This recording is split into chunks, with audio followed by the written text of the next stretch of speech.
With our next session, which is a panel discussion on extreme prematurity, moderated by none other than Dr. Vandana Bansal, Madam. I hand over the session to Dr. Samant Tamburi for further proceedings. And friends, this is a Samvad started by ISPAT. Right now, the ISPAT president is Dr. Saurabh Dani and secretary is Manjit Mehta. She joint assist.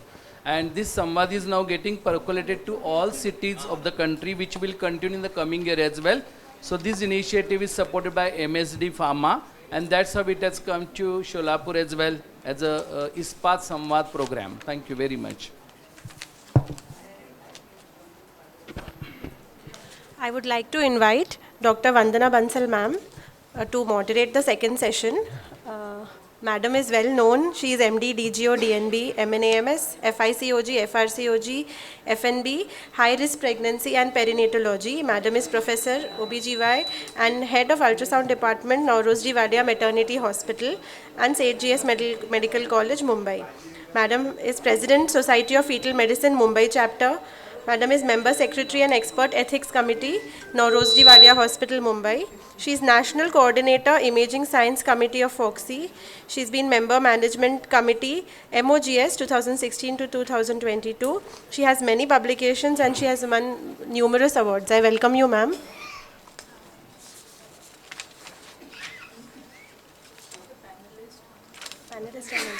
Yes, I would like to invite our panelists, Dr. Pratibha Patil, ma'am. Madam is MD, DNB, MBA. She is a pediatric pulmonologist and intensivist. She is Director, SPAN Hospital, Shobha Nursing Home.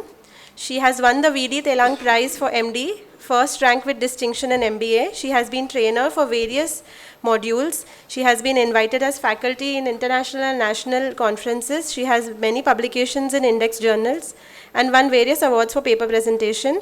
She is also Art of Living Yoga and Meditation course facilitator. I welcome you, ma'am. Our next panelist is Dr. Sumit Chamaria, our very own fetal medicine person. He is MS DNB OBGY. He has taught me how to suture the episiotomy, so I was his intern. I welcome you, sir. He has completed MS OBGY from the prestigious Seth GS Medical College and KM Hospital, Mumbai.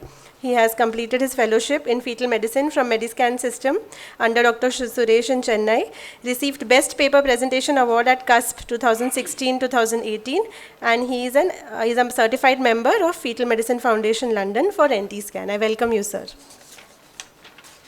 Our next panelist is Dr. Vidya Terankar, ma'am. She is MD DGO. She is UG and PG teacher and examiner. She has presented papers in state and national and international conferences. She has publications in international journal and national journals. She has upgraded the labor room and OT under Laksh Manyata program. Madam will join us shortly. I would like to welcome Dr. Kiran Sada, ma'am, as our next panelist. Okay, Madam is not here now. She was here. Okay. Our next panelist is Dr. Archana Shah, ma'am. Madam is DNB DGO. She's working as an obstetrician and gynecologist at Deep Super Speciality Hospital in Sholapur. She has a fellowship in high-risk obstetrics from MUHS Nashik and diploma in reproductive medicine from Germany. Dr. Dayanand Nakate, sir, is our next panelist. I welcome you, sir. He is postgraduate teacher for DCH and DNB Pediatrics. He is director, Ashish Clinic, Sholapur. He has been associate professor of pediatrics, Ashwini Rural Medical College, Sholapur. He is vice chairperson, PICC 2020, EB member of College of Pediatric Critical Care, IAP. He has been the president, Sholapur Academy of Pediatrics, 2012. He has been a postgraduate teacher and he is member of Rotary Club of Sholapur North. He has many research publications and he is also a contributor for textbook of pediatric critical care. I welcome you, sir. Our next panelist is Dr. Naval Shah. Dr. Naval Shah has done her MS DNB, Diploma in Reproductive Medicine. She is consultant obstetrician, gynecologist, sonologist, infertility specialist, and cosmetic gynecologist at Naval Maternity, Endoscopy and Infertility Center, Sholapur and Mumbai. She is fellow at IAVA 2024. She has taken her ultrasound training at Chikitsa Center, Mumbai, and done her diploma in reproductive medicine from Germany. She has also won the Best Young Author Award for poster presentation at World Congress of Perinatal Medicine 2017. I welcome you all. I hand over the mic to Dr. Vandana ma'am. Can we have the slides? So the topic for the moderation of this panel was on extreme preterm. So it is something that I just don't want you to go through preterm labor and management. We will take you through some kind of little difficult cases and open your eyes to things that can change with the management as an obstetrician, as a pediatrician, and as a fetal medicine specialist. So first of all, the definition we all know is anything which is born before 37 weeks of gestation, and we divide them into extreme preterm, less than 28 weeks, very preterm, less than 32 weeks, and moderate, that is between 32 to 37. Another definition is less than 34, more than 34 weeks. Some are spontaneous, some are indicated. And the threshold has reduced from earlier it was 24 weeks, now it's come to 23 weeks because a lot of babies survive in this 23 to 24 weeks. So it has changed by the WHO. We all know preterm is extremely common and now it has increased more. 1 in 10 are babies with preterm deliveries, and they have a lot of neonatal deaths, but they also have a lot of morbidity, especially the ones which are less than 28. The panel today is only on less than 28 weeks preterm which deliver, and they have got both mortality very high and almost 50% have got morbidity also very high. So you can see from the WHO this graph that they are less in amount, but they are the ones causing the maximum amount of morbidity. And so the survivors have a lot of problems. The other problem is, where are these babies delivering? They are delivering in Western world, or are they delivering in Asian world? The preterms are more common in Asian world, and in Asian, India tops the list of preterm deliveries. So in India, preterm is so common, and especially extreme preterm, that we need to know what to do for these extreme preterm births. And there is a lot of inequality. So 90% less than 28 in low income will die, while in good income countries only 10% will die. So there's a lot of inequality, and we need to bring that together so that the inequality reduces down.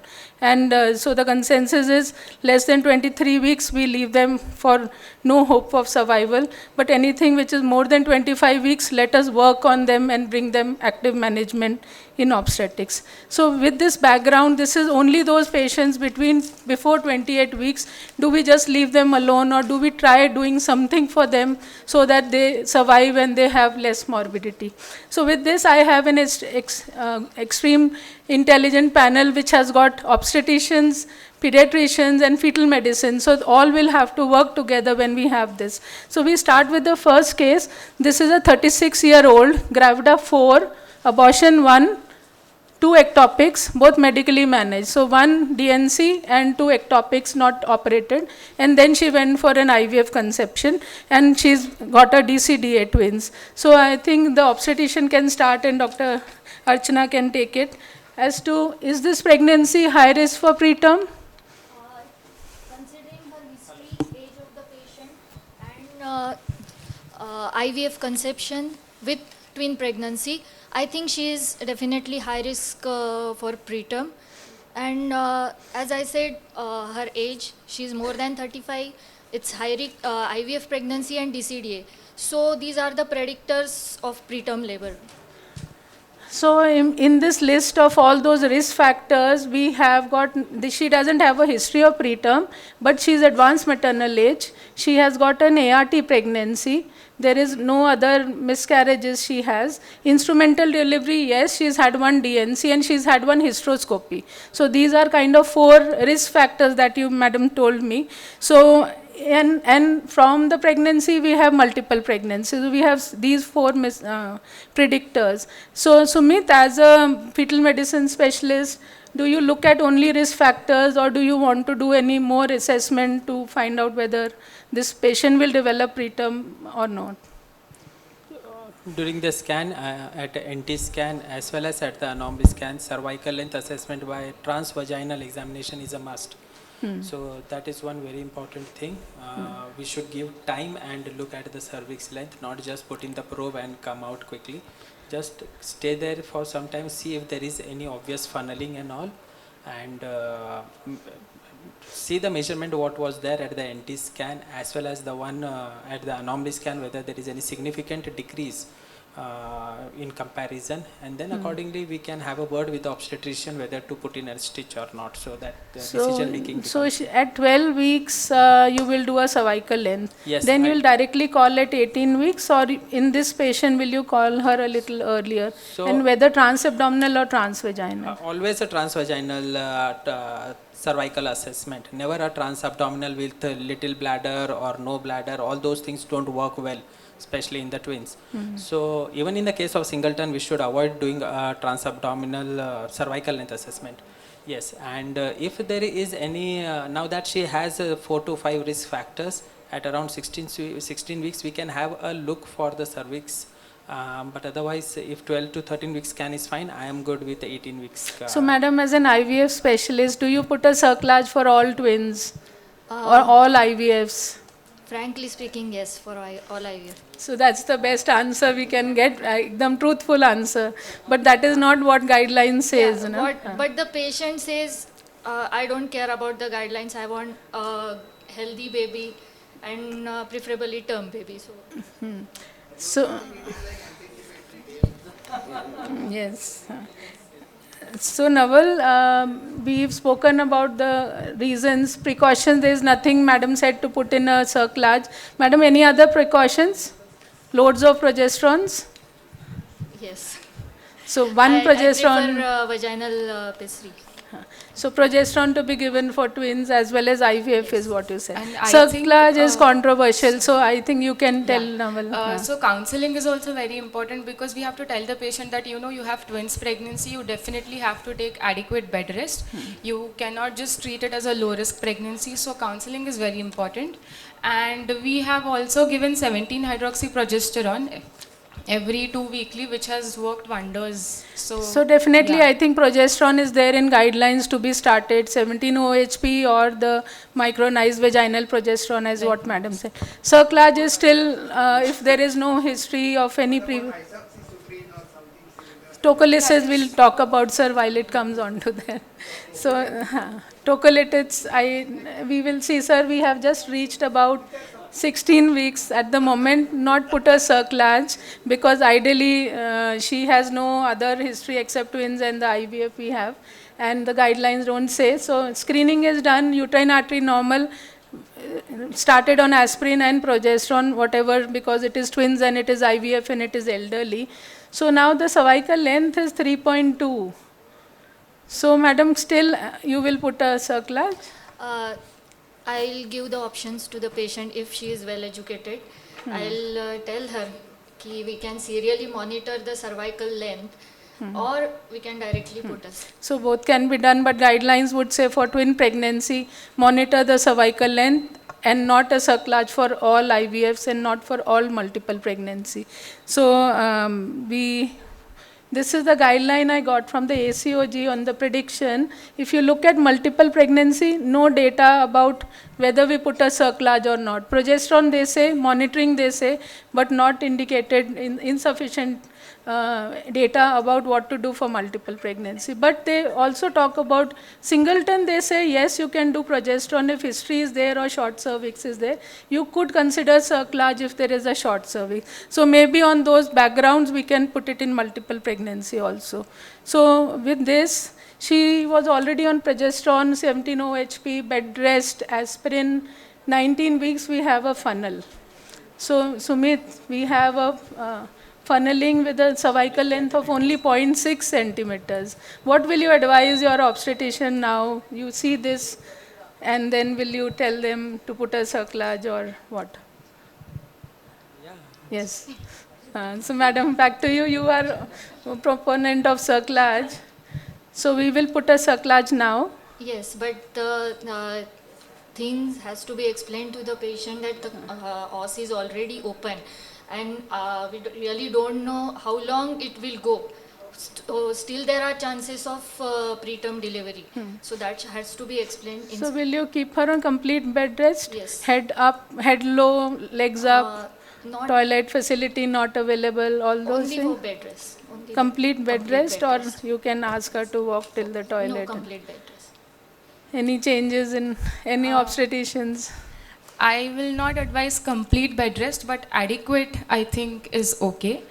And I will keep her definitely for 2 days after circlage. We give tocolysis prophylactic. So till that time, yes, I will keep her admitted.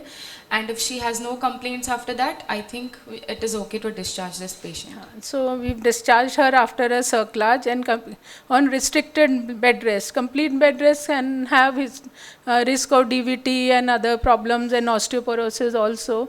So maybe restricted activity is what we will tell her. But yes, there is a very high chance of having preterm deliveries because she's already funneled at around 19 weeks of gestation. So guidelines also say the same thing. You could put a circlage in.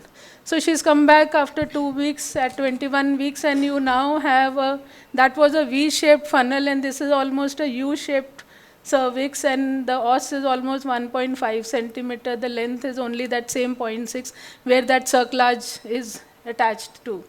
So, madam, high vaginal swab, antibiotics, anything more can we do here? If she is not having any symptoms like abdominal pain or I will only advise her to continue the rest and vaginal suppositories. Antibiotics, roll of swabs, and bacterial vaginosis for prevention of preterm. Because she is not having any symptoms and there is the os is open, it is a classical case of cervical insufficiency. So I think antibiotics and high vaginal swab I will not recommend, but definitely examine her and rule out infection. So bacterial vaginosis is caused for preterm, but this is more of an incompetence which has started, and there is no much role of giving antibiotics for preventing preterm. Once the preterm starts, maybe you can do, but at that moment of time, the WHO also says no antibiotic to prevent preterm labor. You will give if it is PROM. And the role of bed rest, hydration, sedation in guideline is not there. But now with so much of funnel cervix, maybe the restriction has to become more than what it was. So we have reached around 24 weeks. There was minimal discharge she came to us for, and a little bit of show-like thing, and PS there was a bulging membrane, and you can see in the transvaginal. Sumit, you can just describe what is happening to the TVS picture. दिख रहा नहीं हाँ कौन सा first? First and So second. we can see the sludge. Yes. Pointer them. So this is the I'll just come on this side. So this is the cervical canal. This is the fetal head. This is the anterior posterior lip of the cervix. This is the bladder. So here we can see that the cervix is totally open, and what we see here are the echogenic flakes. So this is the amniotic fluid which has come all the way till the external os, and these are the amniotic fluid ka sludge. So the cervix is totally opened up. And PS also membrane bulging. Yeah. The sludge is important. Yeah, Higher risk for preterm. Yeah, because it irritates the membrane and there is the high risk for preterm. Preterm labor. So we've reached 24 weeks. There is this bulging membrane. The weight is 670 grams. So now, pediatrician, can you please tell us, this is in a tertiary care center, but if I am in a small nursing home with such kind of a membrane bulging, do I deliver her here and then send the baby, or send her to an intensive care place where you have a good neonatal unit? Yes, madam. Thank you. With your permission, I would like to take a half a minute to congratulate Dr. Milind Shah and his team for organizing such a nice conference. Fetus as a patient is a like new concept. We are also thinking what it is. So I got also a lot of knowledge. Then coming to this point, मराठीत सांगतात की प्रपंच ज्याच्यासाठी मांडले आपण ते चांगलं राहायला पाहिजे. So all these guidelines, all these discussion, all this knowledge what we are discussing now is that for the fetus and well-being of the baby. If you do so much following the guidelines and so much treatment to the mother, and then deliver here and then shift the baby to the NICU, which is 1 hour far away from here, at least 1 hour it will take. and you're exposing your baby for hypothermia, for so many infections, and that 1 hour is a golden hour, or even you cut down half an hour is also very important. So I would like to recommend intra-uterine transfer, which is also a very new concept like this conference. Intra-uterine transfer of a mother is very, very important. It is very underutilized thing, and now it is a time to work on it. I would like to request all the gynecologists to follow this. Where you work is a metro, and where we are working is also a very good city where NICU is available very near to us. But lot of deliveries are occurring in the periphery. There we need to develop the unit for the maternal transfer. Yes. We should develop the hub and spoke hub where is identifying the level 3 NICU at one center like GHS or wherever it is possible, and referral center like a spoke referral centers. That would be more better. That will save so many lives. And deliver at that place. Deliver only. at that place where NICU intensivity is available, and very quickly within 5 minutes the treatment will be started. That is so much. Gives meaning to these guidelines, discussions. If we do everything for baby and we are not taking care of the shifting and late First treatment. 1 hour is important. Very, no? First minute and the First minute 1 and hour. first thing is very important. That is very important, and that I think next 10 years, coming years, will work on this concept. So Naval, tell me now, she is 24 weeks. What is the role of steroid at this weeks of gestation? And I give Maxelf now. She doesn't have contractions. She's just bulging membranes. Correct. So definitely steroids are to be given after 24 weeks. 24 to 34 weeks is the right patch to give steroids. And MGSO4, I think yes, because we don't know how fast this labor is going to progress, and 24 weeks is the cutoff. So after 24 weeks, it is definitely going to benefit the fetus. And the tocolis is prolonged? Now you were saying no tocolis is prolonged time. Now she's bulging membrane. She's admitted with us. Madam, for prolonged tocolysis? No, if we are planning to shift her to the tertiary center, definitely tocolysis in those patients. But in this eminent preterm labor, the tocolysis has no role. Just to buy some time for steroid action and MGSO4 for neuroprotection. So for some time you want to give tocolysis for either for a transfer or for steroid or for Maxelf, as what you said. You're right in saying steroid we will give now. Maxelf also we don't know whether she'll go into labor in a day or so. So maybe you could give Maxelf now. So we gave a loading dose. But then if you continue pregnancy, then you will have to see when it delivers near that time, maybe Maxelf again, and maybe rescue steroid again. Right. So for her, we gave her steroid, we gave her Maxelf. Maxelf, we have our own study where the neuroprotective effect was huge in patients who were given Maxelf in extreme preterm. And the role of in utero transfer is also very, very important.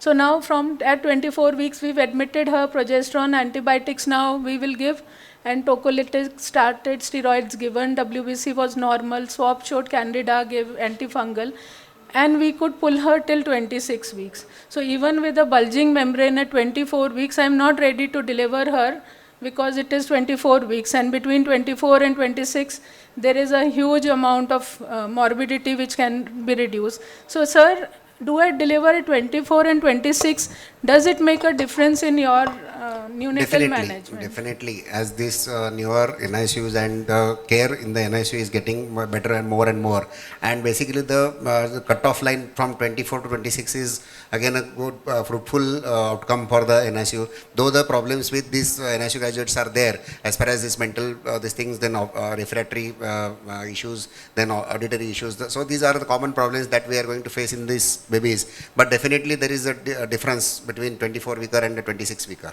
And So steroid given, not given, how? Steroids definitely they are helping as far as the prematurity or the respiratory lung maturity is concerned. Then again they are having neuroprotective value to prevent intraventricular hemorrhages as well as periventricular leukomalacia. So it is given definitely proven indication or proven therapy for the prevention of these RDS and even bleeds.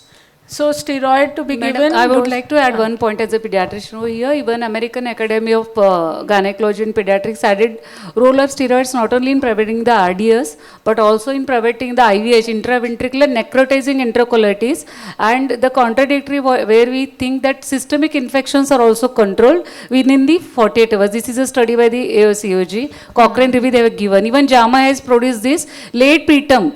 We think that before 34 only it acts, in even the late preterms after 34 weeks in twin pregnancy, it has got a same protective effect for the babies. So in the late preterm also you can give the steroids, not only the extreme preterms. In the twin pregnancy that is has got all these benefits. So in twins, do we give more steroid? We give more Maxel? Anyone can take it. Naval. No, we don't give extra dose of steroid for twins. The regular Same dose is enough. Same dose, and Maxel also 4 gram IV and then 1 gram Per infusion to continue till the delivery happens, Correct, yes. or vice versa. So now we've been able to reach around 26 weeks. First baby is cephalic, second is transverse. Weights have increased from that 600 something to 845 and 850 gram. Do we give a rescue steroid? We gave at 24 weeks, and now she has come with preterm labor. She's admitted with preterm labor now.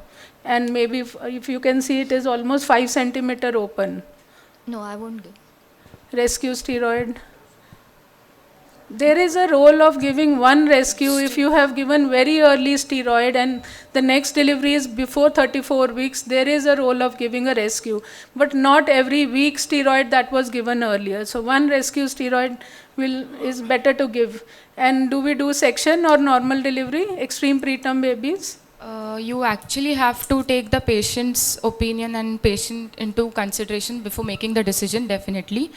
Having said that, if this was my patient, I will give her a vaginal trial because maybe use a forceps or a lenient episiotomy so that the head compression, decompression is avoided. Because she's 26 weeks and then we are just avoiding a section. Second transverse. Yeah, so second, after the first baby is ICU. delivered, you can definitely... Do an IPV and deliver. Yes. And the pediatrician, madam, first you tell me what you will do as an IVF specialist. You want the best for the patient and the babies also, no? First, I'll give the choice to the patient, and if they insist, definitely. And the second one is in transverse lie. So there are difficulties of vaginal delivery.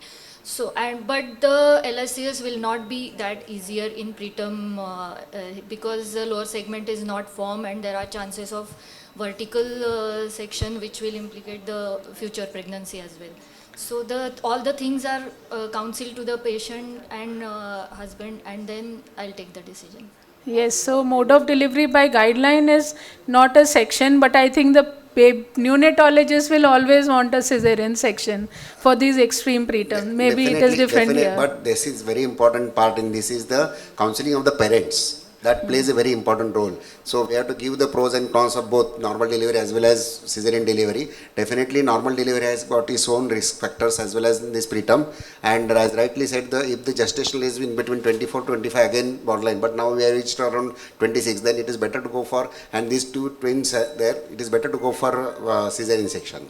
And unless the parents are then counseled. This is an IVF and precious, and they've come to a depending tertiary upon- center, and maybe any morbidity in the IVF, in the internal Definitely podalic morbidity version. part is there as far as preterm is concerned, but that has to be again explained by the pediatrician or the neonatologist, and then you have to work on each and every component of the morbidity as far as the CNS, then again I have mentioned the ophthalmic component, then auditory components. So these are the three to four important components that we have to concentrate on as the neonatologist part for the And what prevention. madam said is correct, that very, very difficult sections, who have done these preterm sections, the lower segment not formed, it is thick, the baby cannot be taken out, 2 fingers only, very friable, if you pull out it may tear off, and lot of problems in sections also. So I think, Hanji sir? Yeah, so here you could do a normal delivery also, but if it is preterm and for whatever reason, it might be better. So here these are the two babies, 780 and 900 gram. Today is their day 3 in the NICU. I just got the pictures from my NICU. So The management of a preterm will depend on the right use of your cerclage, the progesterone, the tocolysis when it has to be, steroid, Maxel, transfer to an NICU which has got a good management, cesarean section if potential benefits are better than doing a vaginal delivery, and if it is in labor then fetal monitoring is important. So with this, this is a preterm management how we got through. We talk about a second patient. She is a primi gravida, terminated pregnancy at 19 weeks for severe IUGR. If you look at that graph, this is how the baby was growing and was terminated after doing an amniocentesis, and microarray torch were all normal. This time she had all the Dopplers, all the size was abnormal, and the Dopplers were all reversals at that time. So an MTP was done for whatever, wherever that was done. She came back to us with this history what she had, and next pregnancy thrombophilia was negative, homocysteine was high, she is diabetic, she is hypertensive, ANA was negative, APLA was negative, she was chronic hypertensive and diabetic. So madam, will you start her with this background history on aspirin and Lonopin, low Yes. molecular weight? Yes, I'll start her with aspirin, and with the first time 19 weeks pregnancy history, definitely low molecular heparin. And last pregnancy she was on aspirin, and in spite of that she had a severe bad. So Sumit, as a fetal medicine, she has all the reports which are okay, but hypertensive diabetic. Will you start Lonopin, low molecular weight heparin? Uterine arteries now you can see, they are high, borderline, not high, 2.1. In British Journal, we had recently an article regarding the usefulness of the low molecular weight heparin. Ecosprin, we have data since the aspirate trial, so both these drugs have been proven to have benefits. Although ecosprin is beneficial up to the tune of 65%, in the 65% of the patients we have the benefit. LMWH, yes, less, but definitely in this patient, given the history, both the drugs should be started. So very severe IUGR in previous pregnancy, this time also borderline uterine arteries. Actually we started on heparin even prior to that with the history that we had. And now at NT time, she has an increased NT. So Naval, as an increased NT, we've already spoken about NIPT, not NIPT, or amnio, CVS. What will you do? Again, you have to tell the patient, you have to discuss the cost as well, because not every patient can afford an IPT. Having said that, so we routinely do a combined first screening test, NT and dual marker. If there is a positive or intermediate high risk, whatever result comes out, if we involve the fetal medicine specialist, and then we go for NIPS after counseling the patient.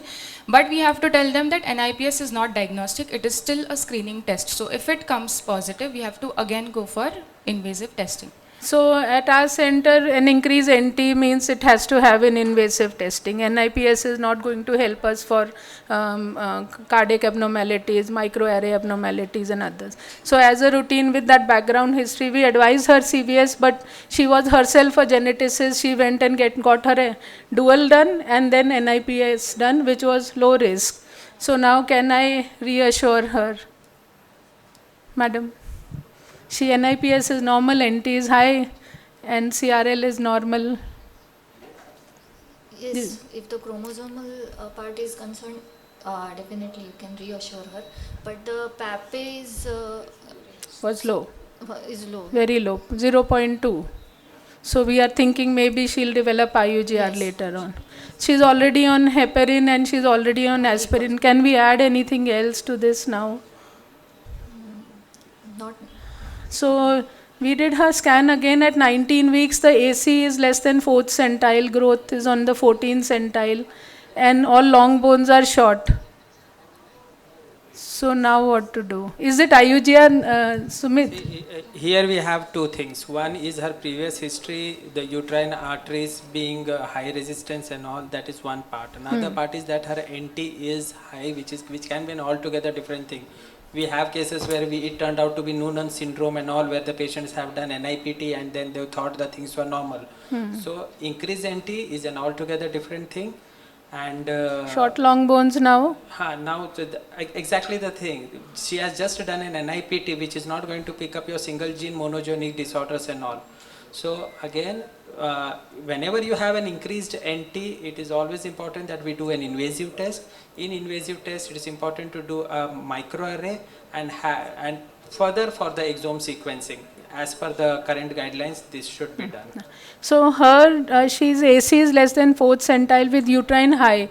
I will call her FGR because we have got AC less than 4th centile Yes. plus a Doppler change. So Yes. she's FGR, she has short long bones. Yes. She had an increased NT, so we did a microarray, torch and whole exome. Okay. All of them were normal. Okay. Yes. She is a geneticist herself. So we go on. We've reached 22 weeks, growth is 2nd centile now, BP has shot up, lobet has increased, the Dopplers have become, umbilical arteries are high resistance. DV is still normal. So what do I tell her? From fetus point of view, I can wait because the DV is normal. Now the obstetrician has to Talk to the patient. No, not that. Yes. I am just batting off the patient. I am fine to He is see. batting off the patient back to the obstetrician. I can wait if the BP means 160, 110 is actually an indication for termination of the pregnancy. But if they are, now that she is a geneticist herself and wants to give her best trial, and if is willing to wait for a few more days, come back to me after 3 So days. madam, admit her or what will you Or do? not even 3 days. At 3 days, I'm not going to do anything different. Come back after a week at least or 2 weeks. But at your level, you will admit her? Yes. I'll admit her, monitor her blood pressure, see how she is responding to the antihypertensive, and serial monitoring of mother as well as fetus, at least till 24 weeks. Then we can think of. All the masalas to give, madam? Yes. Yes. Madam is very truthful in what she says. See, madam, practically 22, 24 weeks are too small for our scenarios. Which maybe we can talk here No, in a conference, but 22, No, but they will 24 come, no? They will come to you, so you need to know what can be done for them also. Agreed. no? But So you will give all this. Yes, we will also give it, not that we will not give. We will try the best whatever we can. Even the patient said, I am very worried of the morbidity with this, but let us see what happens, how far can we go. So how far we are going is, we reach 24 weeks, absent flow. So the most important part is the counseling. You have to speak to the patient. If the patient doesn't have the money for a very chota baby and in the NICU, the section and everything, then maybe you can counsel her on leaving it alone. But if it is somebody who is a educated person, has got the money and the facilities available, and you are in an NICU where you can save a 24-weeker, then the counseling is going to be different. No? So that is how you have to give your percentages of your NICU and your results. Sumit, what you said is correct, that if your NICU cannot save a 26-weeker, then don't give hopes to that patient. If you have, so transfer her to a better NICU if you can for such small babies. So we've reached around 26 and then 28 weeks. 28 weeks there is reversal of flow. 10 minutes? So there is reversal of flow now at around 28 weeks of gestation. The ductus has become reversed and she is around 600 grams weight. So cesarean section or normal deliveries, ma'am? Normal delivery. No, we are trying to save this baby. Absent flow, reversal flow will be sections only. section, Yeah.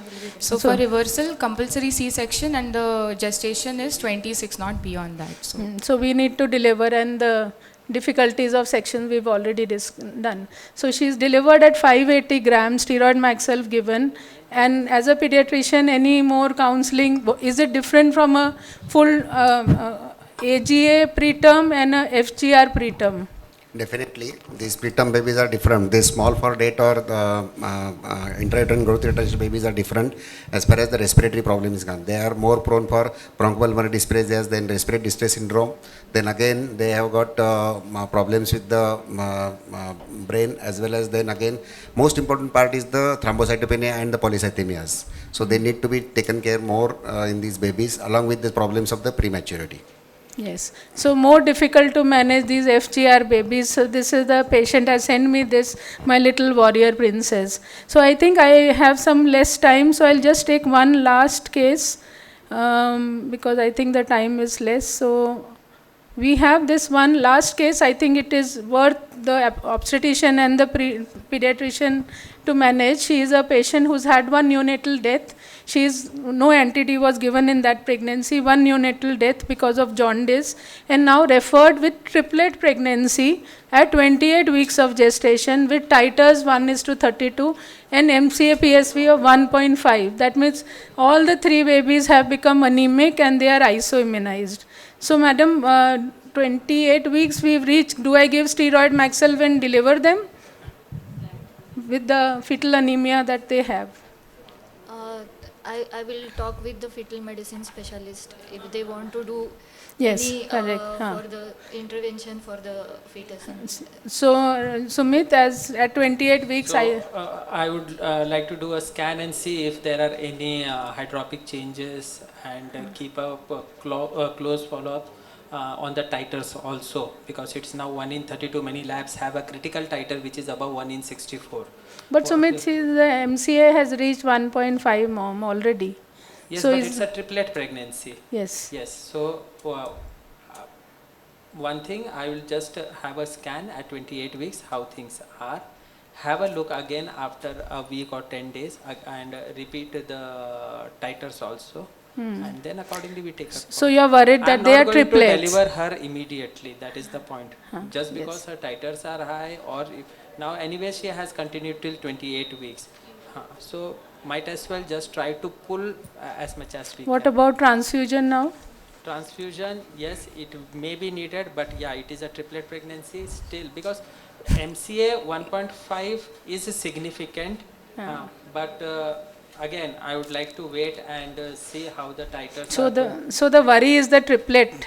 Worry If is this the was triplet. singleton, you would have Yes, done a yes, transfusion yes, directly yes, because yes, MCA because- PSV is yes. high and you will do a transfusion. yeah. So triplet, anything different you would have done if she came to you at 12 weeks with antibodies positive? I would have considered a fetal reduction at that stage because we know her history, she's already isoimmunized. So definitely fetal reduction should have been done, one. Secondly, because she is an established case of isoimmunization, I think 16 to 18 weeks, monitoring from 16 to 18 weeks was important. And from that gestation onwards only her Doppler should have been monitored. No, that is done. Yeah. Somebody has done at 24, 25, 26, 27, 28. So when it became anemia, she was thrown off to me. So this is now 28 weeks, 1.5 mom. They had monitored, they've done a good work, just not told them for reduction. Maybe they could have told a reduction at that time. So sir, Simultaneously, they should see for the signs of hydrops in all these three Yeah, triplets, yes. whatever it is. That is Yes. another important component. If the child is developing hydrop symptoms in the form of pleural effusion or ascites, then the management will differ. so here we were thinking whether we do a transfusion for 3 babies or do we just monitor a week and see, but in a week time if they become hydropic it will become more difficult. So 1.5 mom is for delivery, for either delivery or IUT. So here IUT is what we decided to. Problems were 3 babies crowding inside, 3 placentas, 3 cords, which cord is for which baby, which one we will transfuse, how much, 3 babies, 3 transfusions, timing of transfusion, preterm, PROM, all those things are there. So this was something which, but if the baby came to you at 28 weeks and came at 34 weeks, RHI, which one was better and how good?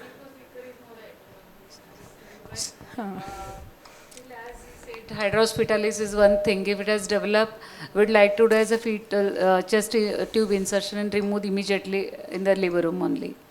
And other than that, you will give an immunoglobulin. What do you IVIG do has in to an be- NIS? It is a teamwork. We have to keep. I would like to invite the obstetrician to deliver and operate and do the Caesar in the NICU vicinity. That is intrauterine transfer only. I am pressing it, and then keep all the things ready for anemia. PCV has to be kept ready. IVIG has to be kept ready. and O negative blood has to be kept ready for the extend transfusion. Intensive phototherapy units has to be kept ready for these patients. So we did transfuse all the 3 babies, 170 ml, 160 ml, 150 ml at the same time, all the 3. So all of them were transfused, one on the side, one from front, one from the side. And we were able to actually pull her till 34 weeks when she developed HELP because of triplet and not because of the RH. And by now they had again reached 1.5 mom and a section was done for them. So all the 3 were in the NICU for 96 hours only 3 days. Immunoglobulin was given, there was no rebound, bilirubin was good, NICU discharge at 96 hours of life.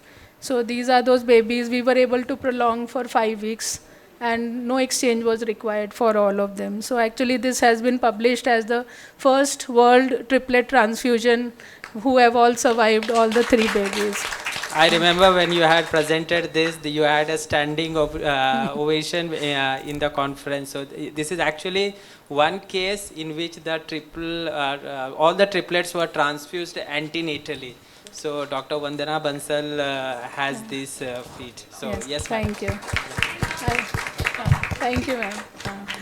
So I think the time is short. We had very beautiful cases of CMV infection, but sir, I think the time is not so much. We had good discussion, and thanks the panel for such a elaborative answers to our difficult cases. Oh. Hello. In our Nelson also, it has been reference has been given that nowadays prebiotic and probiotic everywhere we are using, postulating the possible use of the prebiotic and probiotic. In the Nelson also it has been given there is a mixed result of giving the prebiotics and probiotics to prevention of the preterm delivery. So any experience or any thoughts on this? I think the obstetrician can take it, but yes, probiotics may help in prevention, but guidelines don't talk much about it. Yeah, when we say about the functional overview of the microbiota, previously we thought about only vagina. Then we started saying about the uterus, now the tubes and the ovaries and the placenta as well. So recently when I delivered this talk in Delhi, I realized yes, it is now spreading. We were thinking only gut, we were thinking vagina, but now it is everywhere. So definitely there is a role of probiotics here. So, finish. So thank you all for a patient listening. If anybody has any questions, can ask, but we can close it. Hello.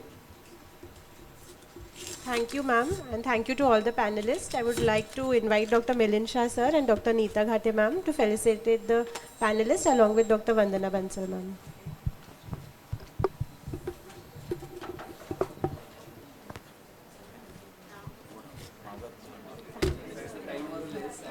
Dr. Naval Shah.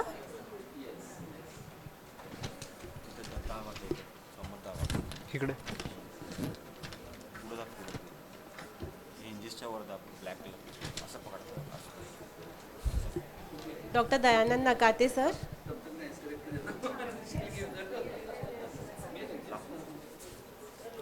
कशाला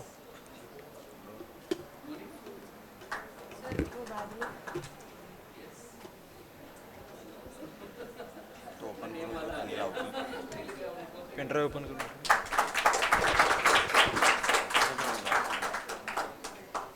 I would like to invite the panelists. Dr. Naval Shah, sir, please felicitate.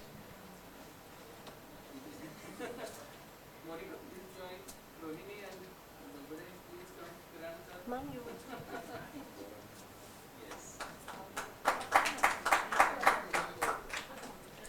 Dr. Dayanand Nakate, sir.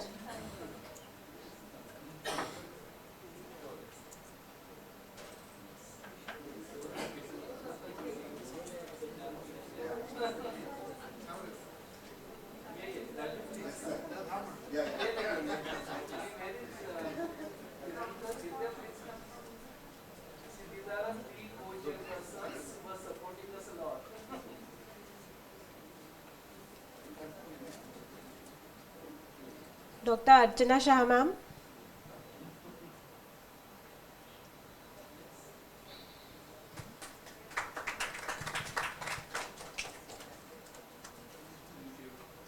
Dr. Sumit Chamaria, sir. Sumit, I think I will ask Vandana to give it.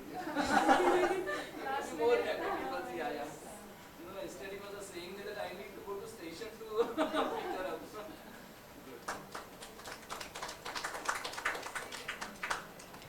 up. Dr. Pratibha Patil, ma'am.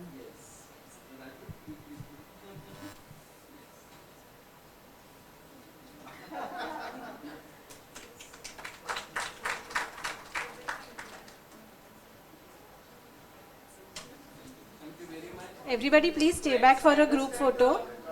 Time constraint, but all are available over the coffee time. So you can definitely ask your questions, and even there are a lot of questions online as well, which I'm going to request all this faculty to answer as well, because now we are receiving slowly from the conference people. Yeah. Thank you very much. I request everybody to please stay back for a photo.